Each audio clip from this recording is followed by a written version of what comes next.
देखिए हर खबर यहीं पर, सब्सक्राइब कीजिए TV9 भारतवर्ष।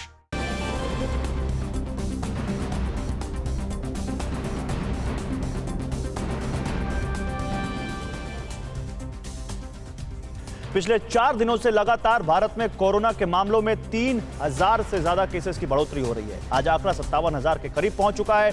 कोरोना संक्रमण के दोगुने होने की रफ्तार लगातार तेज होती जा रही है। राहत की बात यह है कि देश में कोरोना से रिकवरी की दर भी बढ़ती जा रही है। इस बीच देश में कोरोना पर सियासत तेज हो चुकी है। आज राहुल ने सरकार पर हमला करते हुए जल्द से जल्द लॉकडाउन खोलने की रणनीति जाहिर करने के लिए कहा। उधर रेटिंग एजेंसी मूडीज ने अनुमान लगाया कि कोरोना संकट की वजह से भारत की जीडीपी ग्रोथ नीचे गिरकर 0% तक पहुंच सकती है, यानी 2020-21 में कोई ग्रोथ ही नहीं होगी। तो आइए सबसे पहले देखते हैं कोरोना से जुड़ी हर बड़ी खबर टॉप 9 कोरोना में। भारत में पिछले 24 घंटे में कोरोना के 3300 से ज्यादा मामले सामने आए, जिसके बाद देश में कोरोना पॉजिटिव लोगों की तादाद बढ़कर 56,000 के पार पहुंच चुकी है। हालांकि इनमें से 16,540 संक्रमित लोग ठीक हो चुके हैं। पिछले 24 घंटों में 1300 से ज्यादा लोग ठीक हुए।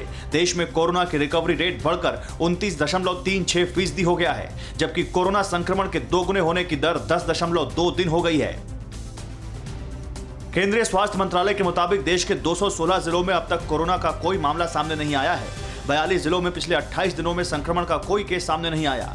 कोरोना से निपटने के लिए 5,231 railway coach Covid care centre में बदले जाएंगे। आईसीएमआर देश के 21 अस्पतालों में कोरोना के खिलाफ प्लाज्मा थेरेपी का ट्रायल करेगा। नोएडा में आज कोरोना से पहली मौत की खबर आई है। कोरोना से संक्रमित 60 साल के सेक्टर 22 के निवासी निजी अस्पताल में भर्ती थे। शहर में आज 12 नए मरीज मिले। 118 मरीज ठीक भी हो चुके हैं, जबकि 95 का इलाज जारी है। उधर दिल्ली में स्पेशल सेल में तैनात एक पुलिस इंस्पेक्टर भी कोरोना पॉजिटिव मिला है। दिल्ली में अब तक कोरोना के करीब 6,000 केस मिल चुके हैं। दिल्ली और त्रिपुरा से आज बीएसएफ के 30 और जवानों के कोरोना पॉजिटिव होने की खबर आई। सभी जवानों को दिल्ली के एम्स और अगरतला के जीबी पंत हॉस्पिटल में भर्ती करा दिया गया है। दिल्ली में आज हिंदू राव हॉस्पिटल और कस्तूरबा हॉस्पिटल के 10 मेडिकल स्टाफ कोरोना संक्रमित पाए गए। वहीं गुड़गांव में कोरोना के 9 नए केस मिले और फरीदाबाद में भी एक मामला सामने आया। वंदे भारत मिशन के दूसरे दिन आज एयर इंडिया का एक विमान सिंगापुर में फंसे 234 भारतीयों को लेकर दिल्ली एयरपोर्ट पहुंचा। वहीं ढाका से जम्मू कश्मीर के 167 मेडिकल छात्रों को श्रीनगर लाया गया। आज रात रियाद से एक विमान कोझिकोड लौटेगा।